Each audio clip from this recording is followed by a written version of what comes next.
रसानां छन्दसामपि मङ्गलानां च कर्तारो वन्दे वाणी विनायको नारायणं नमस्कृत्य नरं चैव नरोत्तमं देवीं सरस्वतीं व्यासं ततो जयमुदीरयेत्।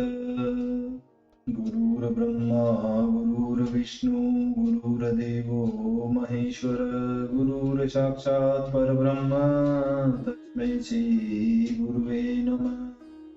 बोलिए सियावर रामचंद्र भगवान की जय, राधावर कृष्ण कन्हैया लाल भगवान की जय, उमा महेश्वर भगवान की जय, गायत्री ब्रह्मदेव भगवान की जय, सद्गुरुदेव की जय, माता पिता गुरुदेव की जय, समस्त संतगण भगवान की जय, समस्त भक्त की जय। ओम नमः पार्वती पतये हर हर महादेव।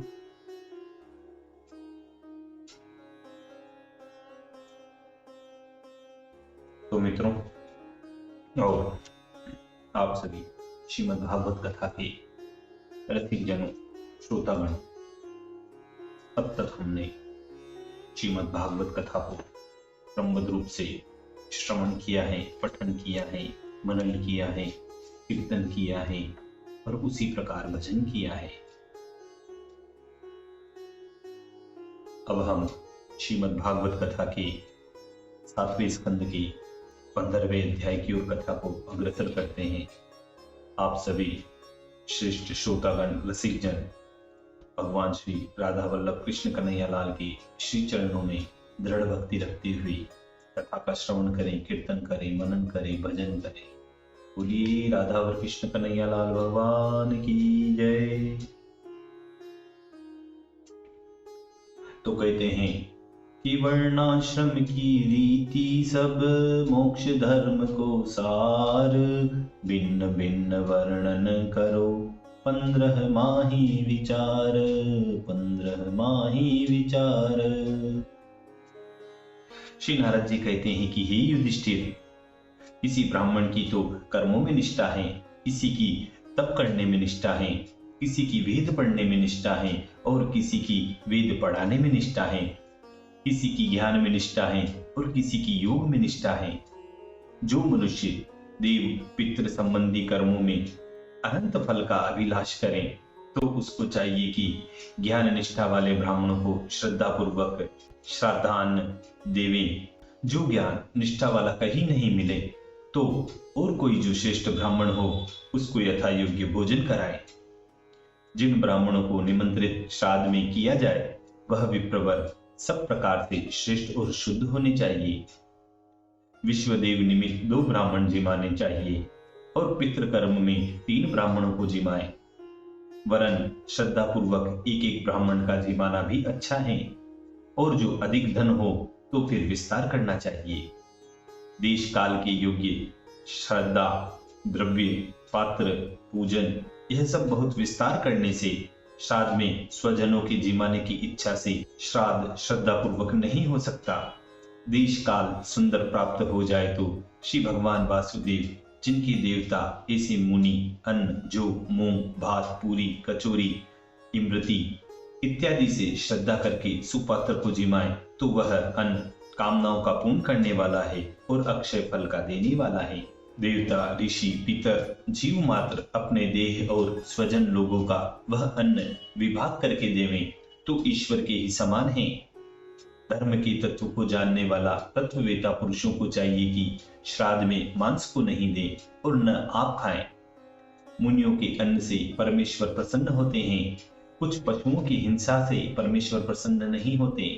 सद्धर्म की इच्छा करने वाले पुरुष, इससे परे कोई और कठिन धर्म नहीं है कि तन मन वचन से किसी जीव को कष्ट न देना।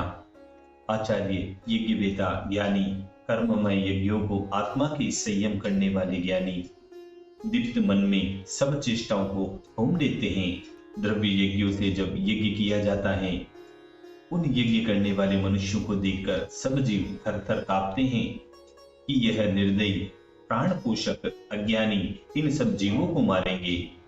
इसलिए विद्वान पुरुषों को चाहिए कि देव अन्न जो ऋषियों को संतुष्ट करने वाला है, उस तंदुलाधिक अन्न से अपनी नित्य प्रति नित्य नैमित्तिक क्रिया करें और संतुष्ट रहें। विधर्म, परधर्म, आभास, उपमा, छल, यह 5 अधर्म की शाखा हैं। वह धर्म के जानने वालों को चाहिए कि अधर्म की नाई उनको त्याग दें। धर्म की बाधा को विधर्म कहते हैं, पराये धर्म को परधर्म कहते हैं। मनुष्यों ने आश्रम की पद्धति जो अलग धर्म अपनी इच्छा से चलाया उसको आभास कहते हैं। जो पाखंड का धर्म हो उसको उपमा कहते हैं। दंभ अथवा धर्मशास्त्र के वाक्यों का उल्टा अर्थ करें उसको छल कहते हैं।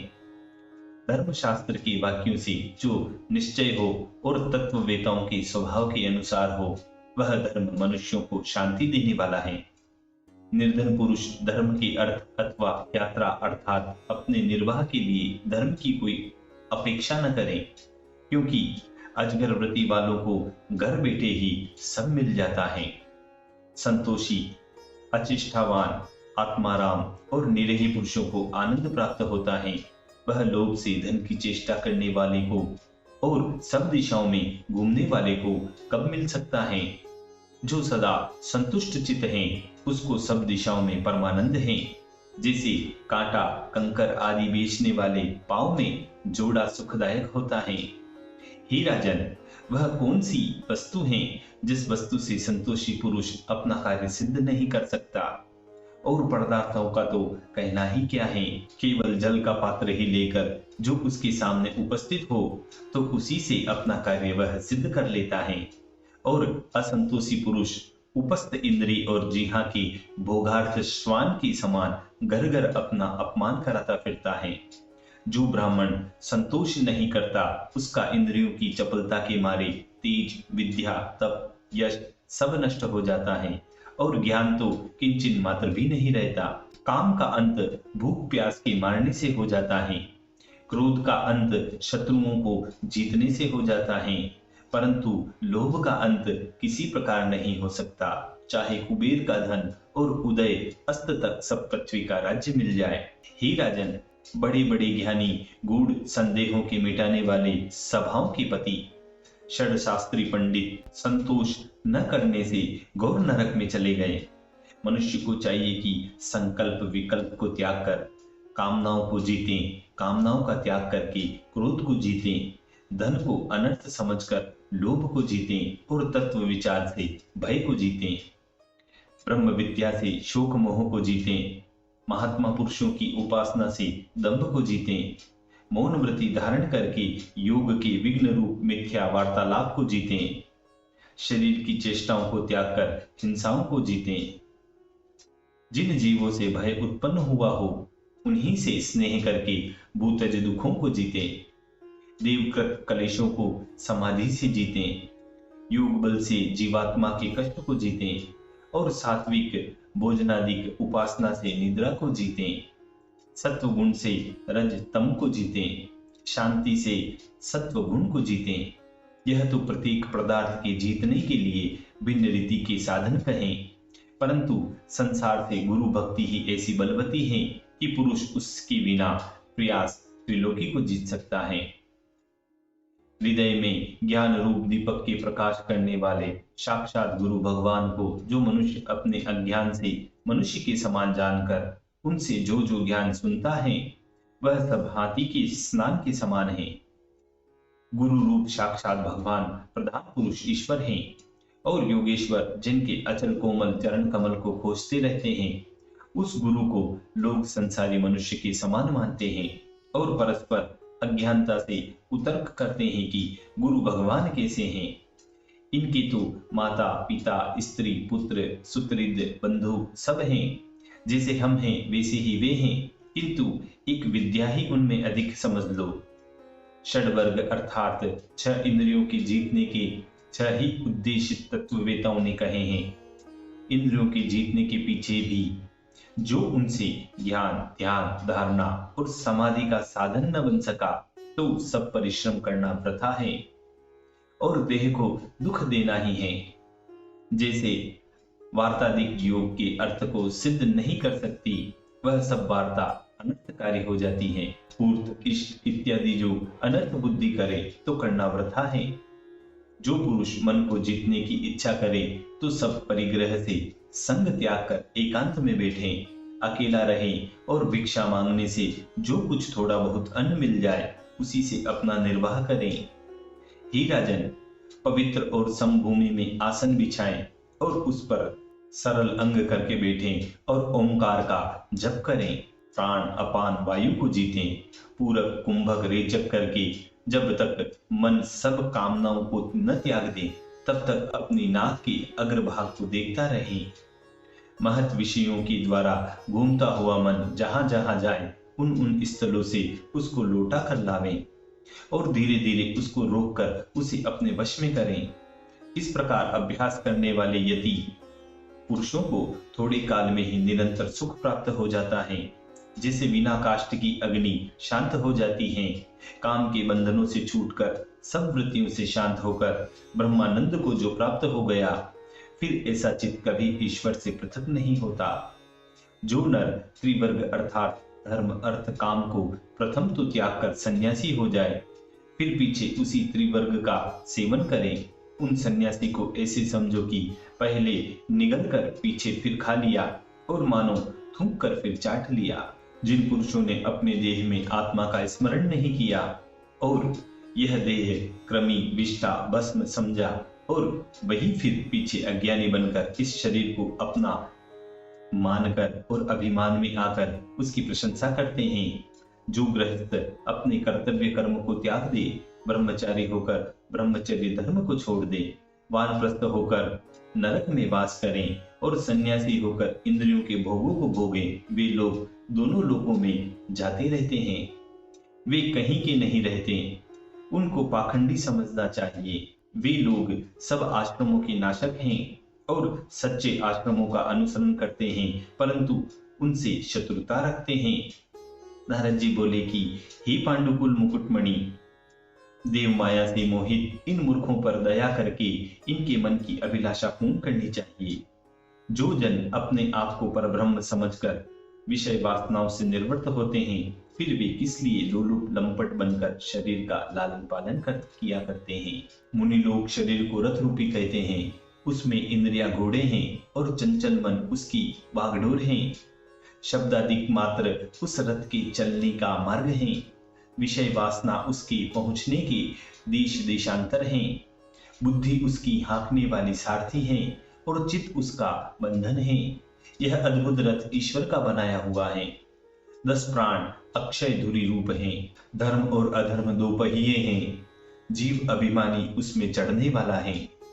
प्रणव धनुष है, बाण शुद्ध जीव है, परमेश्वर लक्ष्य है।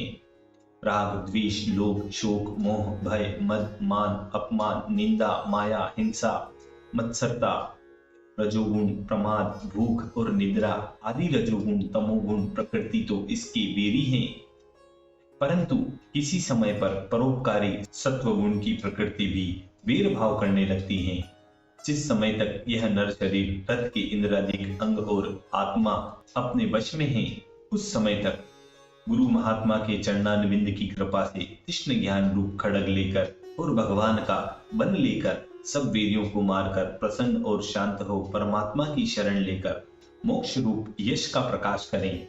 और जो परमात्मा का आशय न लिया हो तो उस रथ के इंद्री घोड़े और मति रूप सूत असावधान रथ में बैठने वाले को कुपंथ में अर्थात प्रवृत्ति मार्ग में खींच कर ले जाते हैं और विषय रूप लुटेरों की सेवा में डाल देते हैं। जब इन तस्करों के फंदे में फंसा फिर कब निकलने देते हैं, उसी समय घोड़े और सारथी समेत उस पुरुष को महा अंधतम जहां मृत्यु और भूख मुख पसारे बैठे हैं उस संसार रूप कूप में गिरा देते हैं।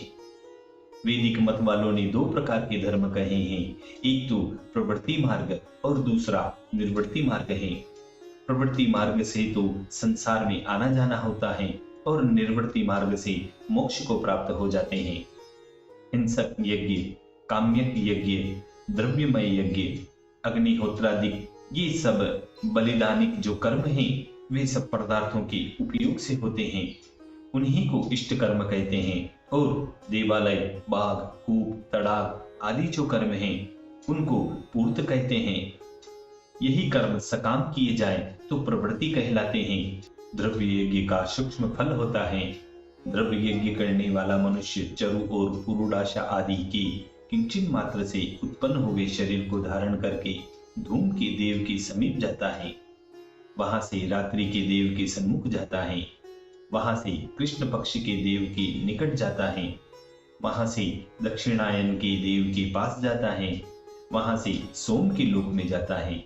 इन स्थानों में जाकर जब पुण्य का क्षय होता है तब पुण्य के क्षय होने से शोकाग्नि उत्पन्न होती है। फिर अत्यंत दुर्बल होकर वृष्टि रूप तथा चंद्रमा की किरणों के द्वारा औषधि, लता और अन्न में आता है। फिर वीर्य में क्रम क्रम से आकर इस संसार में आ जाता है। जन्म से लेकर मरण पर्यंत संस्कार जिसके हुए हों ऐसे विप्र, क्षत्रिय और वैश्य को प्रवृत्ति कर्म करने का यह फल मिलता है। अब निर्वृत्ति कर्म की गति कहते हैं। महात्मा लोग इंद्रियों के व्यापार रूप इष्टापूर्तादि कर्मों को विज्ञान से दीप्ति वाली इंद्रियों में हवन कर देते हैं। यह इष्ट धर्म इंद्रियों से भिन्न नहीं है ऐसे समझते हैं। मन के वेग में इंद्रियों को लीन करते हैं। वेद वाली वाणी में वैकारिक मन को लीन करते हैं। वाणी को वर्णों के समूह में लीन करते हैं और अक्षर वर्णों के समूहों को 3 अक्षर अ, उ, म वाले ओंकार में लीन करते हैं। ओंकार को बिंदु में, बिंदु को नाद में, नाद को प्राण में और प्राण को ब्रह्म में लीन करते हैं। इस प्रकार निर्वृत्ति कर्म करके ज्ञान निष्ठा वाला मनुष्य पहले अग्निदेव के पास, फिर सूर्यदेव के पास, वहां से दिवस देव के समक्ष, वहां से दिन के अंत में होकर शुक्ल पक्ष देव के निकट, वहां से शुक्ल पक्ष के अंत में हो उत्तरायण देव के सन्मुख, फिर वहां से ब्रह्मा जी के सामने जाता है। वहां पर कुछ दिन भोग भोग कर फिर स्थूल देह उपाधि वाले विश्व में जाता है। उस स्थूल देह को सूक्ष्म में लीन करके सूक्ष्म उपाधि वाले तेजस में जाता है। फिर सूक्ष्म को कारण में लय करके कारण को शरीरी की उपाधि वाले प्राज्ञ में जाता है। कारण शरीर को तीनों शरीरों में व्याप्त करके साक्षी स्वरूप में लीन करके चौथा शरीर सबसे अलग हो जाता है। सब दृश्य पदार्थों का लय होने से शुद्ध होकर मोक्ष हो जाता है। जिस मार्ग में पूर्वोक्त कर्मानुसार प्राप्त होता है उस मार्ग को ब्रह्मज्ञानी लोग देवयान कहते हैं। आत्मा का ही यजन करने वाला आत्मज्ञानी आत्मा में ही बसा हुआ और महाशांति पाया हुआ जो इस मार्ग में आ गया वह फिर भी लौट कर नहीं आता, क्योंकि परमात्मा में वह लय हो जाता है। वेद के कहे हुए देवयान और पितृयान यह 2 मार्ग हैं। शास्त्र रूप नेत्रों से दृष्टि आते हैं, परंतु जब तक ज्ञान रूपी चंद्रमा का हृदय में प्रकाश नहीं होता तब तक मार्गों का कंकण कांटा देखने में भी नहीं आता। फिर वह आत्मज्ञानी पुरुष देह में स्थित होने पर मोहित नहीं होता। जन्मों के आदि अंत में वास करने वाला भोग्य, भोक्ता, ऊंच नीच, ज्ञान, ज्ञेय, शब्द, अर्थ, अंधकार और प्रकाश, इन सबको ज्ञानी पुरुष अपने आप से भिन्न नहीं समझते कि जिससे मोह और ममता हो सके। वृक्ष की छाया कुछ वृक्ष नहीं है, तर्क करने से आभास सब प्रकार से अवास्तविकता पाई जाती है, तो भी जैसे कोई पदार्थ रूप से माना जाता है ऐसे संसार भी किसी इंद्रियों से जानने में नहीं आता। जैसे वृक्ष की छाया देखने में आती है परंतु वह कुछ वस्तु है ही नहीं, केवल मन का विकार है, क्योंकि कभी वृक्ष के नीचे होती है और कभी वृक्ष से दूर होती है। ऐसे संसार भी किसी प्रकार निश्चित नहीं हो सकता, तो भी मानो कोई एक पदार्थ है ऐसी कल्पना की जाएगी। हे राजन, पृथ्वी इत्यादि पंच महाभूतों की छाया एक्यावलंबन देहादिक संघात आरंभ परिणाम इसमें से एक भी नहीं हो सकता। जैसे वृक्षों के संघात से वन होता है वैसे पंचभूतों के संघात से देह नहीं है, क्योंकि एक देश के आकर्षण से सब देश आकर्षित नहीं होते, एक वृक्ष के खींचने से सब वन नहीं खींचता। ऐसा विकार अर्थात आरब्ध अवयवी अथवा परिणाम नहीं है, क्योंकि वह अवयव से अत्यंत अलग नहीं है और किसी से मिलकर भी नहीं रहता है। इससे देहादिक के सब पदार्थ मिथ्या ही जानना। हे राजन, देहादिक जिस प्रकार मिथ्या हैं, उन सबके हेतु स्वरूप पृथ्वी आदि भी वैसे ही मिथ्या हैं, क्योंकि समस्त पंच महाभूत अवयवी पदार्थ हैं। इससे अवयवों बिना उनका कुछ छिन्न निरूपण हो सके ऐसा भी नहीं हो सकता। इसलिए वह अवयवी कारण से कुछ अलग पदार्थ नहीं है, यही निश्चय हुआ। इस प्रकार अवयवी के असत और मिथ्या होने पर निदान अवयव भी असत और मिथ्या हो गए तो किस प्रकार सिद्ध नहीं हो सकते। यद्यपि सत्य रीति से जो विचार किया जाए तो परम कारण रूप परमात्मा के अतिरिक्त और कोई पदार्थ सत्य नहीं है। जब सब पदार्थ असत माने गए तो उनमें भेद मानना भी वृथा है, क्योंकि उसी समय तक भेद है जब तक अविद्या की निवृत्ति नहीं होती। यदि कहो कि अवयव की सत्ता स्वीकार करने पर आगम स्थायी बाल्यादि अवस्था में यही वही देवदत्त हैं, ऐसा प्रत्यभिमान किस प्रकार हो सकता है? तो उत्तर यह है कि अविद्या का विकल्प से रहने से पहले पहल आरोप साक्ष्य के हेतु यह वह नहीं है, इस प्रकार संभ्रम हो सकता है। परंतु जब तक अविद्या नहीं छूटती तब तक ही यह भ्रम रहता है, फिर नहीं। हे राजन, जो सभी मिथ्या हुआ तो शास्त्र की विधि निषेधता किस प्रकार से रह सकती है, ऐसी आशंका मत करना। स्वप्न में जिस प्रकार कभी कभी जागृत और निद्रा की व्यवस्था होती है, वैसे ही न्याय शास्त्र की विधि निषेधता हो सकती है। इसलिए मननशील योगी भावना का अद्वैत, क्रिया का अद्वैत, द्रव्य का अद्वैत विचार करके आत्म तत्व के अनुभव से जागृत इत्यादि तीन अवस्थाओं का निवारण किया करता है। भावना का अद्वैत किसको कहते हैं वह सुनो।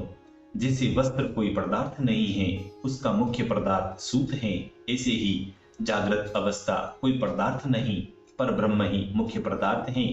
इस वस्त्र और सूत के समान कार्य और कारण को जो एक वस्तु रूप से विचारना है, उसको भावाद्वैत अर्थात भावना का अद्वैत कहते हैं। हे राजन, मन से, वाणी से और शरीर से साक्षात पर ब्रह्म में जो सब कर्मों का समर्पण करना है, उसका नाम क्रियाद्वैत है। फल प्राप्त होने की इच्छा से जो फलों का संकल्प करते हैं, उनकी भिन्नता से क्रियाओं की भिन्नता हो जाती है, परंतु परमात्मा को समर्पण करने से फलों की भिन्नता नहीं रहती, इसलिए इसका नाम क्रियाद्वैत है। पुत्र, स्त्री, आप और सब देहधारियों में जो अपने हैं और पराये हैं, वे सब पंच महाभूतात्मा से एक रूप हैं और सबका भोक्ता भी एक परब्रह्म परमेश्वर हैं। उन सब के अर्थ और काम को भी एक रूपता का जो देखता है, उसको द्रव्याद्वैत कहते हैं। हे राजन, पहले आश्रम संबंधी धर्म संक्षेप से कहते हैं।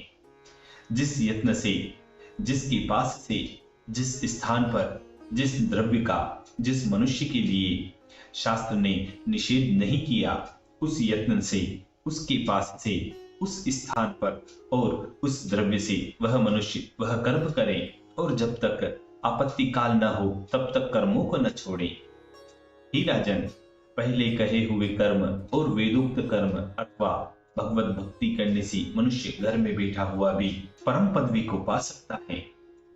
हे नृपेंद्र, यह बात सर्वसाधारण के लिए है और भक्त जनों की तो भक्ति ही सब काम सिद्ध करती है। देखो, आप कैसी महाकठिन विपत्तियों के समुदायों से बचे।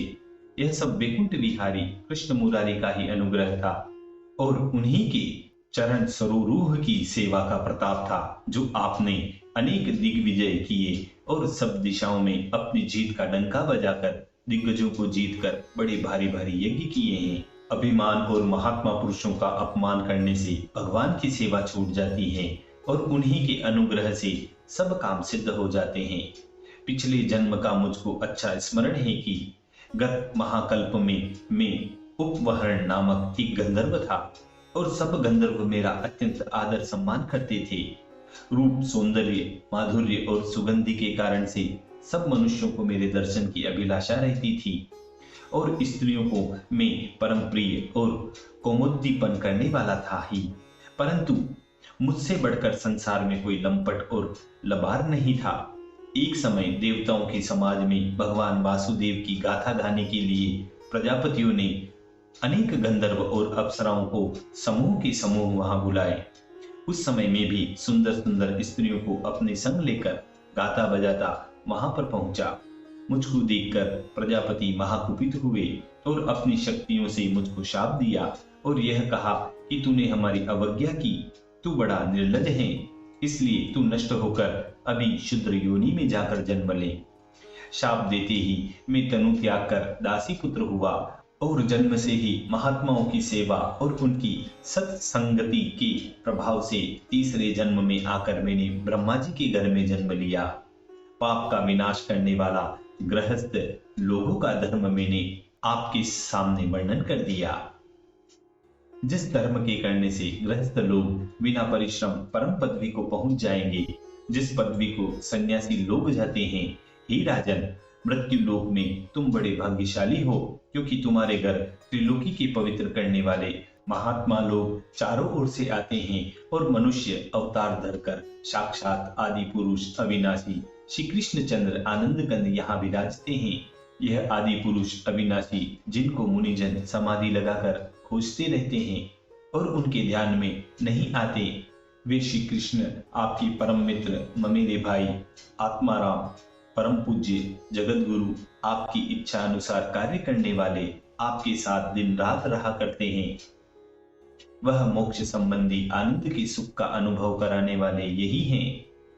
शिव ब्रह्मादिक देवता, जिनका साक्षात स्वरूप इसी प्रकार वर्णन नहीं कर सकते हैं कि भगवान का स्वरूप कैसा है, निदान मौन होकर इंद्रियों को शांत करके भक्ति से भगवान का पूजन करते हैं। यह भक्त वत्सल परम कृपालु श्री कृष्ण चंद्र वृंदावन विहारी हम सब पर प्रसन्न हो। श्री सुखदेव जी बोले कि इस प्रकार राजा युधिष्ठिर देव ऋषि नारद जी के वचन सुनकर अत्यंत प्रसन्न हुए और प्रेम से विहल होकर नारद मुनि सहित श्री कृष्ण महाराज की सबने मिलकर पूजा की। पूजा सम्मान पाकर नारद जी महाराज श्री कृष्ण भगवान और युधिष्ठिर से विदा मांगकर वहां से चल देते हैं और राजा युधिष्ठिर श्री कृष्ण चंद्र देव की नंदन को परब्रह्म परमात्मा सुनकर अत्यंत विस्मित हुए। यह सब दक्ष प्रजापति की पुत्री दाक्षायणी के वंश पृथक पृथक मैंने आपसे वर्णन किए कि जिन वंशों में देवता, दैत्य और मनुष्य आदि सब चराचर लोग उत्पन्न हुए। धन्य हो प्रभु जी, आपकी महिमा कौन वर्णन कर सकता है। जब सहस्त्र मुख वाले शेष जी ही नेति नेति कहते हैं, फिर औरों का तो क्या सामर्थ्य है। देखिए यहाँ एक बहुत सुंदर छंद लिखा गया है। तो कहते हैं, नमो नमो निरंजनम शरण्य पाप भंजनम, नमो नमो गुणाग्रजम सुभक्त हेत आग्रजम, नमो नमो सुराधीपम जगत की नराधिपम, नमो नमो विरंचितम महेंद्र रुद्र वंदितम, नमामि शेष सायिनम अखंड भक्तिदायिनम, नमो अरीसहारणम सुश्याम रूपधारणम, नमो नमो मनोहरम सुवेशधारभूधरम,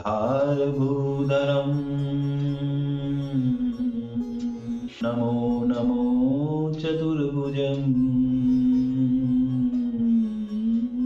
विनाशते जगदरुजम, विनाशते जगदरुजम।